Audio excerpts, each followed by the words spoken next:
All right, so with this we are starting हमारा management principles and it's applications subject का first unit first chapter से हम start कर रहे हैं। तो या लेट्स स्टार्ट। सबसे पहले हमारे पास मीनिंग ऑफ मैनेजमेंट आता है। देखो, मीनिंग ऑफ मैनेजमेंट बहुत बेसिक वाला जो है हम ट्वेल्थ में कर चुके हैं।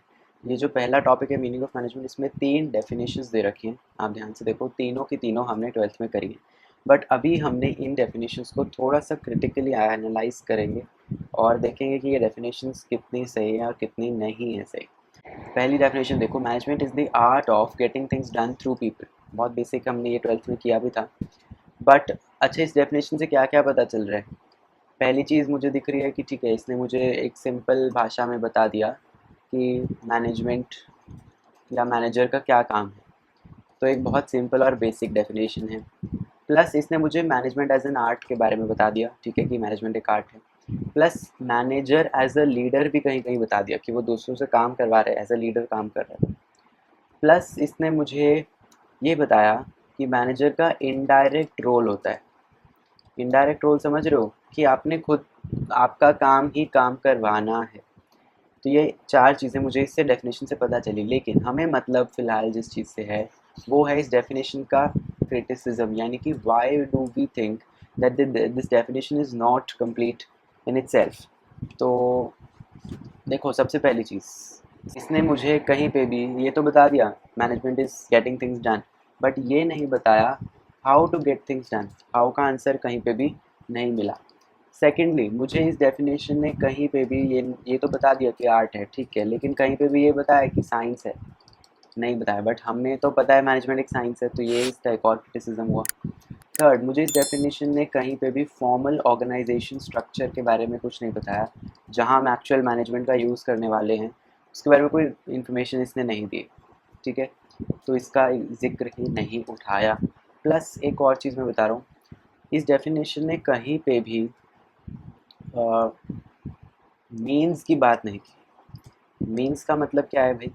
देखो, मैंने रिज़ल्ट की बात तो कर दी कि मुझे क्या चाहिए, गेटिंग थिंग्स डन, मुझे काम पूरा चाहिए। लेकिन how to get things done, जैसे मैंने बताया कि वो नहीं बताया। इसका मतलब वो रिज़ल्ट कैसे भी आए मुझे उससे मतलब नहीं है, रिज़ल्ट आना चाहिए। तो ये रिज़ल्ट ओरिएंटेड अप्रोच है, मीन्स ओरिएंटेड नहीं है। कि मैं अपने, ऐसा तो नहीं कि मैं अपने लेबर्स को कहीं ओवर टाइम से वो काम पूरा करवा रहा हूँ या उन्हें अंडर पे करके अपना काम पूरा करवा रहा हूँ, कहीं ऐसा तो नहीं। उससे इसका कोई मतलब ही नहीं है। इसने सीधा बोला गेट थिंग्स डन, काम होने से मतलब है। तो ये हम ये बोलते हैं कि this definition is of manipulative character. Manipulative character की डेफिनेशन है ये, ठीक है। अ, एक और इसमें मैं वो बताऊंगा। देखो, यहाँ पे भी कहीं पे भी ह्यूमन इमोशंस फीलिंग्स उसकी बात हुई नहीं, जो कि ज़रूरी है मैनेजमेंट को समझने, उनके पर्सनल गोल्स को। जो भी लोग आपके ऑर्गेनाइजेशन में काम कर रहे हैं, उनके पर्सनल गोल्स को जानना और समझना ज़रूरी है, तो उसका जिक्र नहीं है। यानी कि ह्यूमन एलिमेंट को यहाँ पे इग्नोर कर दिया गया है। तो ये हमारे ड्रॉबैक्स हो गए डेफिनेशन के, ठीक है। All right, I am sorry, मेरे को पता है मैं लेक्चर के बीच में कहीं डालने वाला हूँ वीडियो। मैं अभी लेक्चर भी बना रहा था and I just got reminded of one thing कि मुझे ये चीज़ बोलनी चाहिए कहीं, बट मैंने बोली नहीं लेक्चर के टाइम। लाइक द नोट्स जो कि तुम देख पा रहे हो, I will attach the PDF file का लिंक इन द डिस्क्रिप्शन जो होता है, जहाँ पे जाके you can go through it, download it and you can study from those notes. Because मतलब मैंने खुद ने बनाया है यार, मतलब उसको पूरा सेट किया है। And I am assuring you, like अगर तुम्हारा नहीं है मन बुक से पढ़ने का या कुछ, तो you can rely on those notes and उससे पढ़ सकते हो। बाकी just let me know your feedback बाकी चीज़ों का। I like this the first time I am doing all this, so थोड़ा प्रॉब्लम्स हो सकती हैं, but I'm sure you will be with me in this. बाकी I'll not take much of your time. Bye bye. तो ये definition हमारी complete हुई। हम बढ़ते हैं अपनी नेक्स्ट डेफिनेशन की तरफ। Management is concerned with ideas, things and people. अब ये क्या है भाई, इसको समझते हैं। देखो, ध्यान से देखना, जब हम मैनेजमेंट की बात करते हैं, we talk about management of ideas, management of things and management of people. ध्यान से समझो, मैनेजमेंट ऑफ आइडियाज़ का क्या मतलब है? मैनेजमेंट ऑफ आइडियाज़ का मतलब है, याद है मैनेजमेंट हम जैसे वो प्रोसेस करते थे, उसमें पहला प्लानिंग स्टेज आता था। वो प्लानिंग स्टेज में क्या होता था, हम प्लान्स बनाते थे कि मुझे ये करना है। यानी कि ये प्लान कहाँ से आते थे, आइडिया से ही आते थे ना मेरे, कि हाँ मेरे पास ये आइडिया है तो हम ये करेंगे, अब मेरे पास ये आइडिया, हम ये करेंगे। यहाँ पे आपका प्लानिंग फेज ही होता है बेसिकली। यहाँ पे मैं आपको बता रहा हूँ, आइडियाज़ से हम प्लानिंग फेज जो है वो आइडियाज़ का मैनेजमेंट ही है बेसिकली। और इसमें जैसे आइडियाज़ लाते हैं तो देखो, आइडियाज़ है तो उसमें इनोवेशन और क्रिएटिविटी की ज़रूरत है, कि कैसे हम इनोवेशन के साथ उस आइडिया को यूज़ करेंगे, वो भी जानना है। मैनेजमेंट का ही काम है वो भी। प्लस क्योंकि यहाँ पे हम आइडियाज़ को फोकस ज़्यादा दे रहे हैं, इसलिए हम ये बोल सकते हैं कि ये एक साइंटिफिक अप्रोच है, या फिलोसफिकल अप्रोच बोल सकते हो। क्योंकि हम यहाँ पे सोच विचार ज़्यादा कर रहे हैं, जो कि पहले नहीं होता था। पहले तो बस सीधा हिडन ट्रायल होता था मैनेजमेंट की, हाँ अच्छा ये प्रॉब्लम होगी, ऐसे करके देख लो। तो ये नहीं है, अब हम क्रिटिकल थिंकिंग पहले से करके रखते हैं, आइडिया हमारे पास है, पहले से प्लान है, उसके हिसाब से हमें चलना है। तो ये साइंटिफिक एक सिस्टमैटिक अप्रोच है। तो ये पूरा मैनेजमेंट ऑफ आइडियाज़ हो गया। मैनेजमेंट ऑफ थिंग्स, अब थिंग्स का क्या मतलब है, चीज़ें। चीज़ें कौन सी मैनेज करनी है, चीज़ों का यहाँ से मतलब आता है रिसोर्सेज से। कौन से रिसोर्सेज, देखो दो टाइप के रिसोर्सेज होते हैं, ह्यूमन और मटेरियल। जो ह्यूमन रिसोर्स है वो तीसरा ही है आपका मैनेजमेंट ऑफ पीपल। अभी हम बात कर रहे हैं मटेरियल रिसोर्सेज की। मटेरियल रिसोर्सेज में अब देखो क्या क्या चीज़ें आती हैं। एक तो आपका मटेरियल ही आ गया, इस पे काम होना है। प्लस आपकी मशीनरी आती है, प्लस टेक्नोलॉजी भी इसमें आती है, ना। टेक्नोलॉजी भी एक तरह से रिसोर्स ही है आपका, कैपिटल है वो। तो ये सब चीज़ों पे काम करना है तो ज़रूरी है इन चीज़ों को मैनेज करना, इन द सेंस कि जैसे मटेरियल है, कितना मटेरियल साल में कितनी बार आएगा। ईओक्यू पढ़ा था ना, कॉस्ट अकाउंटिंग, पता नहीं आपने शायद नहीं करी है, बट यू विल स्टडी कि जैसे मैं मटेरियल मंगवा रहा हूँ तो मुझे ये जानना ज़रूरी है ना कि साल में कितनी बार मटेरियल आना चाहिए। क्योंकि अगर हर हफ्ते मटेरियल आ रहा है, यूज़ मेरा जो है इतना हो नहीं रहा, वो वेस्ट जा रहा है, वेस्टेज हो रही है, कॉस्ट ज़्यादा हो रही है, तो वो मैनेजमेंट ऑब्वियसली नहीं चाहेगा। तो ये सब जो है ये मैनेज करना पड़ता है। तो यहाँ पे थिंग्स का मैनेजमेंट यानी मैनेजमेंट ऑफ थिंग्स। थिंग्स कौन सी, मैंने अभी बता दी। अब ह्यूमन रिसोर्सेज यानी मैनेजमेंट ऑफ पीपल, देखो इसको आप बहुत ध्यान से याद रख लो। जो ह्यूमन रिसोर्सेज हैं वो बहुत इंपॉर्टेंट है मैनेज करना, क्योंकि उन्हें वो होते हैं हमारे most important asset for any organisation. सबसे ज़रूरी एसेट्स लोग हैं, क्योंकि एट दी एंड काम तो उन्होंने ही करना है, उनसे ही काम करवाना है मैनेजमेंट को। तो उनका ध्यान रखना, उन्हें खुश रखना ज़रूरी है। यहाँ पे ध्यान रखो पर्सनल गोल्स जो होते हैं, जो लोग आपसे जुड़े हैं उनके पर्सनल गोल्स को फुलफ़िल करना, और उनके बारे में बेसिकली ध्यान रखना कि वो खुश हैं सारे लोग। उनके नीड्स के बारे में जानना और उन्हें समझना और पूरा करना, उनका इमोशंस, फीलिंग्स, इन सबको कंसिडर करना मैनेजमेंट ऑफ पीपल में आता है। तो ये man ideas, things and people हो गया। अब बढ़ते हैं हम आगे। ये क्या हो गया,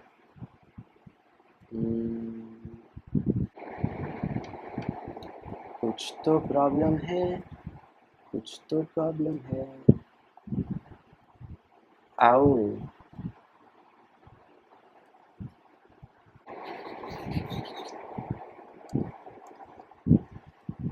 मैनेजमेंट इज़ द इफेक्टिव, यहाँ पे एफिशिएंट भी लिख लो, एंड एफिशिएंट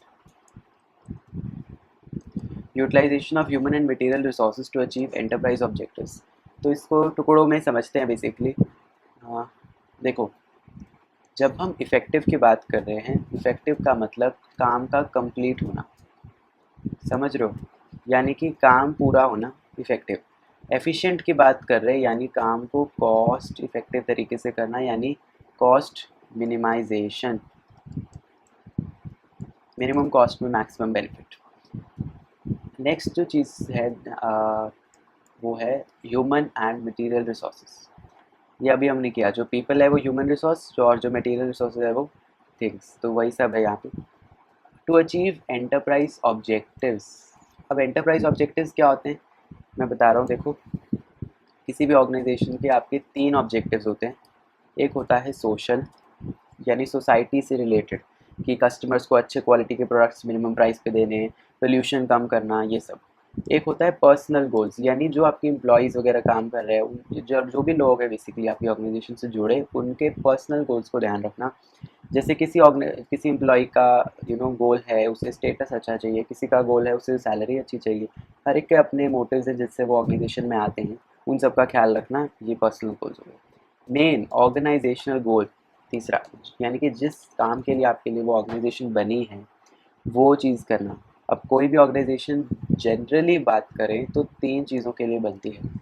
वो क्या है देखो, एक होता है सर्वाइवल, यानी कि मार्केट में सर्वाइव करेंगे पहले, फिर आएगा हमारे पास प्रॉफिट, कि फिर प्रॉफिट कमाएंगे, और फिर आएगा ग्रोथ, यानी कि बेसिकली एक्सपैंड करेंगे मार्केट में। तो इसके साथ हमारा मीनिंग ऑफ मैनेजमेंट कंप्लीट होता है। इसके बाद हम जो नेक्स्ट टॉपिक पे आ रहे हैं that is concepts of management.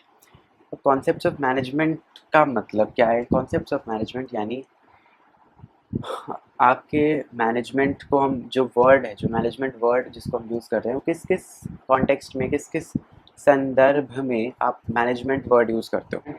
पहला, management as an economic resource. देखो, इकोनॉमिक रिसोर्स अभी तक हमने जो पढ़ रखे हैं यूजुअली वो क्या है, land, labour, capital, entrepreneur. But आजकल यूजुअली ये बोलते हैं कि जैसे लेबर है उससे काम मैनेजमेंट निकलवा रही है। तो यही दो मेन वो हैं, लेबर और कैपिटल की जगह आप हम लेबर और मैनेजमेंट वर्ड यूज़ करते हैं। इकोनॉमिक रिसोर्स इसलिए है मैनेजमेंट क्योंकि इकोनॉमिक यानी मॉनेटरी बेनिफिट जो ला रहा है रिसोर्स, और रिसोर्स तो है ही ऑब्वियसली।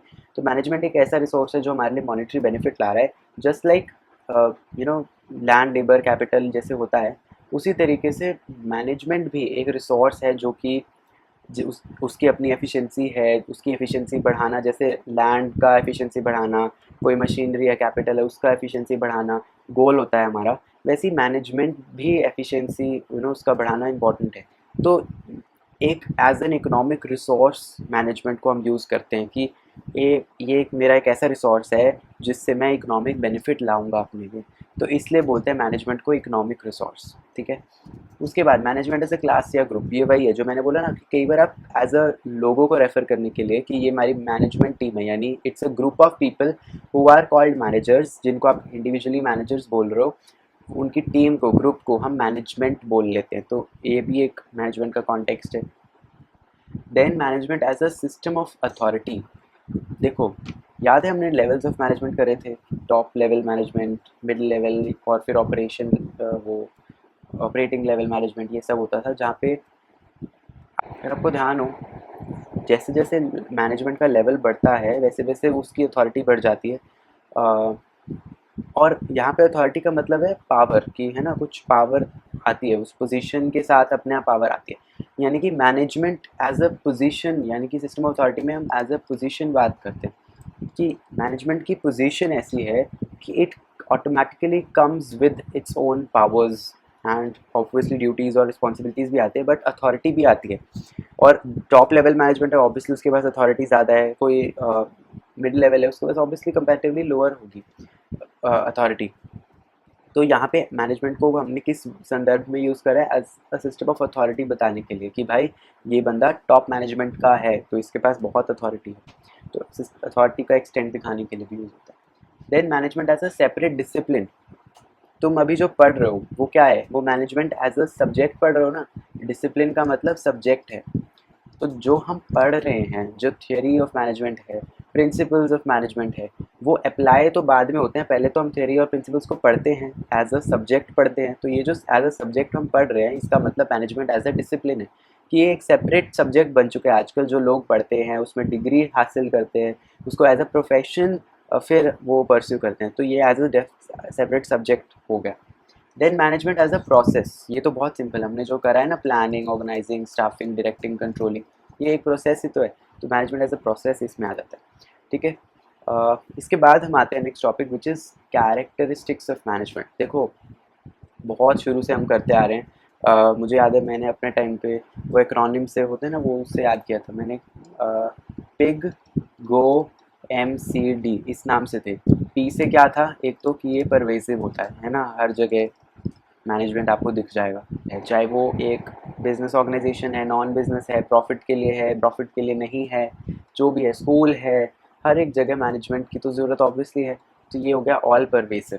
देन आई से था मैनेजमेंट इंटेंजिबल फोर्स है। इंटेंजिबल फोर्स क्योंकि you can not see it but उसकी प्रेजेंस को तुम ज़रूर फील कर सकते हो। कैसे? जैसे मैं किसी ऑर्गेनाइजेशन में गया, वहाँ बहुत क्योस था, तो मैं क्या बोलूँगा कि इसकी मैनेजमेंट अच्छी नहीं है यार, ऑर्गेनाइजेशन की बहुत क्योस है वहाँ। तो मैंने क्या बोला, मैनेजमेंट अच्छी नहीं है, तो मैनेजमेंट को फील किया ना मैंने, उसकी प्रेजेंस या उसका प्रेजेंस ना होना, उसकी एब्सेंस को फील कर सकता हूँ मैं। देख नहीं सकता चाहे, लेकिन फील कर सकता हूँ, तो ये इंटेंजिबल फोर्स है। देन जी, जी से था ग्रुप एक्टिविटी, कि मैनेजमेंट कभी भी एक इंसान ही नहीं करता। चाहे मैनेजर खुद एक बोल दें हम कि हाँ ये बंदा मैनेजर है, लेकिन जो पूरा एक मैनेजमेंट का प्रोसेस है वो कभी अकेले में थोड़ी कर लेगा सब कुछ। पूरे लोग जब साथ में मिल के हाथ बटाते हैं मैनेजमेंट को अच्छा बनाने के लिए, तब वो काम होता है। जैसे मैनेजमेंट को चाहिए कोई पर्टिकुलर फंक्शन की पूरा हो, तो उसके लिए जैसे मैंने बोला प्लानिंग है मान लो, तो प्लानिंग में ये थोड़ी है वो सारे खुद ही कर ले, ज़रूरी है बाकी सब डिपार्टमेंट्स भी अपना ये थोड़ा कंट्रीब्यूशन दे। इवन अगर आप स्टाफिंग कर रहे हो, तो जिस डिपार्टमेंट में स्टाफिंग चाहिए उसका डिपार्टमेंट से थोड़ी कोऑर्डिनेशन बना के रखनी पड़ेगी या नहीं। तो ऑब्वियसली आप अकेले नहीं कर सकते, बाकी ऑब्वियसली लोगों से तो डील करना ही पड़ेगा, hence management is a group activity. Then गो से अकेला था, गोल ओरिएंटेड। ये तो बहुत सिंपल है कि मैनेजमेंट हमेशा आप किसी ऑर्गेनाइजेशन गोल को अचीव करने के लिए यूज़ कर रहे हो, वो पूरा ग्रुप गोल्स हैं, उसको अचीव करने के लिए कर रहे हो। प्लस सोशल जो आपके और पर्सनल वो गोल्स हैं वो अलग तो है ही, बट मेन ऑर्गेनाइजेशनल गोल को अचीव करने के लिए करते हैं। देन एम, मल्टी डायमेंशनल, यानी कि इसमें क्या था, मैनेजमेंट ऑफ पीपल इसमें भी था, है ना, management of operations, work people and operations करके था ना। तो मैं इसलिए मल्टी डायमेंशनल है कि आप लोगों को मैनेज कर रहे हो, आपके जो प्रोसेस एक्टिविटीज़ हो रही हैं ऑपरेशंस उनको मैनेज कर रहे हो, प्लस आपके वर्क यानी जो एक्चुअल आपका काम है जिसको आपको करना है ऑर्गेनाइजेशन को, वो तो हो ही रहा है। तो तीनों चीज़ों को ध्यान में रख के करना होता है कोऑर्डिनेशन में। Then see, management is a continuous activity, यानी कभी भी ख़त्म नहीं होती। एक तो जैसे आपने पढ़ा planning, organising, staffing, directing, controlling, और फिर कंट्रोलिंग ख़त्म होता है तो वापस प्लानिंग में आ जाते हैं, तो ये कंटिन्यूअस है। प्लस सब मैनेजर हर टाइम मैनेजमेंट कर ही रहे होते हैं, चाहे वो कोई भी लेवल का मैनेजर हो, मैनेजमेंट हर वक्त उसका कोई ना कुछ प्रोसेस, कोई ना कोई फंक्शन चल रहा होता है। तो hence it's a continuous activity, because सारे मैनेजर्स साइमल्टेनियसली सब फंक्शंस कर ही रहे होते हैं किसी ना किसी फॉर्म में। देन डी, डायनामिक, क्योंकि चेंजिंग एनवायरनमेंट है बिजनेस, एनवायरनमेंट तो डायनामिक है ही, तो ज़रूरी है कि तुम भी एनवायरनमेंट के साथ साथ चलो, उसके साथ अडेप्ट करो अपने आप को, चेंजेस अडेप्ट करोगे तभी कंपेटिटिवनेस बना के रख पाओगे। तो इसलिए बोलते हैं management is the dynamic function. ठीक है, तो यहाँ पे भी देखो यही है, यूनिवर्सल ऑल परवेजिव हो गया, पर्पसफुल गोल ओरिएंटेड हो गया, क्रिएटिव ये अलग से है कि ऑब्वियसली आपको इनोवेशन क्रिएटिविटी लानी पड़ती है। इंटीग्रेटिव फोर्स, सब डिपार्टमेंट सब कोऑर्डिनेशन में काम करते हैं, तो इंटीग्रेशन ऑब्वियसली उससे बन के रहती है। देन ग्रुप फिनोमेना ये हो गया, ग्रुप एक्टिविटी, सोशल प्रोसेस, क्योंकि ऑब्वियसली सोसाइटी से है तो ऑब्वियसली सोशल तो है ही। मल्टी डिसिप्लिनरी, ये मल्टी डायमेंशनल हो गया। कंटिन्यूअस, कंटिन्यूअस करा ही है। इंटेंजिबल, ये इंटेंजिबल कर लिया। Then both science and an art, ये भी एक फीचर है, इसलिए ये नेचर में आता है आपका मैनेजमेंट का नेचर। अगर आपसे कोई पूछ ले तो आप यही बताते हो ना कि हाँ मैनेजमेंट एज एन आर्ट भी है, और मैनेजमेंट एक साइंस भी है, और अब मैनेजमेंट एक प्रोफेशन भी बन रहा है। तो इसको भी हम पढ़ते हैं, देखो नीचे मैंने यहाँ लिख रखा है मैनेजमेंट आर्ट क्यों है। एक तो आर्ट में थ्योरी होती है, वैसे उसमें मैनेजमेंट में भी थ्योरी है। देन पर्सनलाइज एप्लीकेशन, जैसे कोई भी आर्टिस्ट है, म्यूज़िक आर्टिस्ट या ड्राइंग वाला कोई भी बंदा है, आर्टिस्टिक बंदा, कोई दो बंदे सेम काम करते हैं नहीं, सबका अपना ढंग है करने का। उसी तरीके से हर मैनेजर का अपना ढंग है करने का। तो एप्लीकेशन जो भी उसने रूल्स वगैरह पढ़े हैं वो ठीक है, लेकिन उसको अप्लाई तो वो अपने तरीके से करेगा ना, तो इसलिए personalised application. Then based on practice and creativity, obviously manager अपना एक्सपीरियंस जितना ज़्यादा होगा उतना अच्छा करेगा। वैसे ही आर्ट की तरह है कि कोई भी मान लो बहुत एक्सपीरियंस्ड सिंगर है, आर्टिस्ट, म्यूज़िक आर्टिस्ट, तो उतना ही अच्छा करेगा, क्योंकि वो उसमें एक प्रैक्टिस ज़्यादा है ना, क्रिएटिविटी होगा किसी में ज़्यादा है वो और अच्छा काम करेगा। तो it is based on practice and creativity plus experience. तो क्योंकि तीनों फंक्शंस फुलफिल हो गए तो management is a complete art, ये बोल सकते हैं। अब मैनेजमेंट एज अ साइंस पे आ जाओ। देखो साइंस क्या मैनेजमेंट है, हम बोलते हैं मैनेजमेंट को सॉफ्ट साइंस। क्यों बोलते हैं सॉफ्ट साइंस, अभी बताता हूँ। देखो systematic body of knowledge science में होती है, थेरीज प्रिंसिपल्स, वैसे ही मैनेजमेंट में भी होते हैं, ठीक है, मान लिया, इसलिए सिस्टमैटिक बॉडी ऑफ नॉलेज दोनों में। फिर है प्रिंसिपल्स बेस्ड ऑन एक्सपेरिमेंटेशन, जो साइंस के प्रिंसिपल्स हैं एक्सपेरिमेंट से ही आते हैं, लैब में या कहीं पे भी एक्सपेरिमेंट करते हो उसी से बनते हैं। मैनेजमेंट के भी प्रिंसिपल्स याद है, एफ टेलर और वो सब जो थे एनरी फ्योल के, वो एक्सपेरिमेंट्स पर बेस्ड थे। उन्होंने मेथड स्टडी, मोशन स्टडी वगैरह जो किया था उसके बेसिस पे उनके प्रिंसिपल्स आए थे। तो ऑब्वियसली मैनेजमेंट के भी प्रिंसिपल्स एक्सपेरिमेंट्स से आते हैं, मान लिया। एक है यूनिवर्सल वैलिडिटी, ये थोड़ा समझो। साइंस के प्रिंसिपल आप यहाँ लगाओ, चाहे अमेरिका में लगाओ, चाहे कहीं भी लगाओ, वो तो सेम रहेंगे, यूनिवर्सली वैलिड हैं। बट क्या मैनेजमेंट के प्रिंसिपल्स जिस तरीके से यहाँ मैं अप्लाई कर रहा हूँ, मैंने वही सेम प्रिंसिपल कहीं और जाके अप्लाई करें तो वो सेम रिजल्ट देंगे? नहीं हो सकता है, क्योंकि बहुत सारे कंडीशंस ह्यूमन से डील करते हैं। ऑर्गेनाइजेशन में बहुत सारे फैक्टर्स हैं, उनसे डील करते हैं, डिपेंड करते हैं, factory to factory, organisation to organisation, business to business, अलग तरीके से वो हो सकता है रिजल्ट दे दे मुझे। मैंने यहाँ पे मान लो सैलरी बढ़ा दी सबकी, तो बहुत खुश हो गए सब, मेरा बहुत अच्छा बिजनेस चलने लग गया बस सैलरी बढ़ाने से। कहीं और गया, वहाँ पे सैलरी बढ़ाई, वहाँ पे इतना फ़र्क नहीं पड़ा उन्हें, वो अभी भी काम अच्छे से नहीं कर पा रहे। तो डिपेंड किया ना, सेम चीज़। तो क्या ये यूनिवर्सली वैलिड है? नहीं, ये यूनिवर्सली वैलिड मैनेजमेंट नहीं है, साइंस की तरह नहीं है। यानी कि science, management as a science में दो तो पूरे हो रहे हैं, तीसरा कम्प्लीटली नहीं हो रहा। तो इसलिए मैनेजमेंट को सॉफ्ट साइंस बोलते हैं। ठीक है, मैनेजमेंट एज अ आर्ट हो गया, मैनेजमेंट एज अ साइंस हो गया। अब देखो आर्ट जो है वो बेसिकली मैनेजमेंट की प्रैक्टिस है ना, कि किस तरीके से आप यूज़ कर रहे हो, जो पर्सनलाइज्ड आप कैसे वो थ्योरी को अप्लाई कर रहे हो। और जो थ्योरी है वो साइंस है, जो आपने पढ़ा है बेसिकली साइंस। यानी कि ऊपर देखो क्या लिखा है, बहुत अच्छी लाइन है, the practice of management is an art. ठीक है, the principles of management is the science. Managers will work better if their practice यानी their art is based on the principles। obviously अगर आपने थ्योरी बहुत अच्छे से कर रखी है तो आप प्रैक्टिस भी अच्छे से करोगे, प्रैक्टिकल उसका काम। तो यानी कि अगर आपने साइंस अच्छे से कर ली तो आप उसका आर्ट करना भी ईजी और अच्छे से हो जाएगा। तो managers will work better if their practice is based on the principles, यानी if the art is based on the science। Yes, hence management as an art and a science are not mutually exclusive but complement each other। यानी कि management as an art और science दोनों अलग बिल्कुल नहीं है, कि बिल्कुल दोनों अलग म्यूचुअली एक्सक्लूसिव नहीं है, दोनों एक दूसरे को कॉम्प्लीमेंट करते हैं, साथ साथ दे गो हैंड इन हैंड। ठीक है, अब बढ़ते हैं मैनेजमेंट एज अ प्रोफेशन की तरफ। देखो ये भी हमने बहुत बार कर रखा है कि देखो हर प्रोफेशन में नॉलेज, बॉडी ऑफ नॉलेज, कोई भी प्रोफेशन लेके चल लो, जैसे लॉयर बनने का है, प्रोफेशन है हमारा लॉयर, उसके साथ एग्जाम्पल ले लो कि लॉयर में लॉ पढ़नी पड़ेगी, वैसे ही मैनेजमेंट में भी पढ़ना पड़ेगा। रिस्ट्रिक्टेड एंट्री, लॉयर सब कोई थोड़ी बन सकता है, आपको डिग्री लेनी पड़ती है ना, वो पूरा वो फिर आप लॉयर बनते हो, तो एंट्री रिस्ट्रिक्टेड है। क्या मैनेजमेंट में एंट्री रिस्ट्रिक्टेड है? कहीं पे भी डिपेंड करता है कि मैंने बिना कोई क्वालिफिकेशन देखे, जो छोटी मोटी ऑर्गेनाइजेशंस है वो कोई क्वालिफिकेशन थोड़ी देखते हैं, बस ऐसे ही रख लेती हैं एज अ मैनेजर, तो एंट्री वहाँ रिस्ट्रिक्टेड नहीं है। लेकिन हाँ, कहीं कोई बहुत बड़ा इंस्टीट्यूशन है या बहुत बड़ी ऑर्गेनाइजेशन है, वहाँ पे एंट्री रिस्ट्रिक्टेड होगी। तो कहीं पे है कहीं पे नहीं है, तो ये कम्प्लीटली तो नहीं हो रहा फॉलो।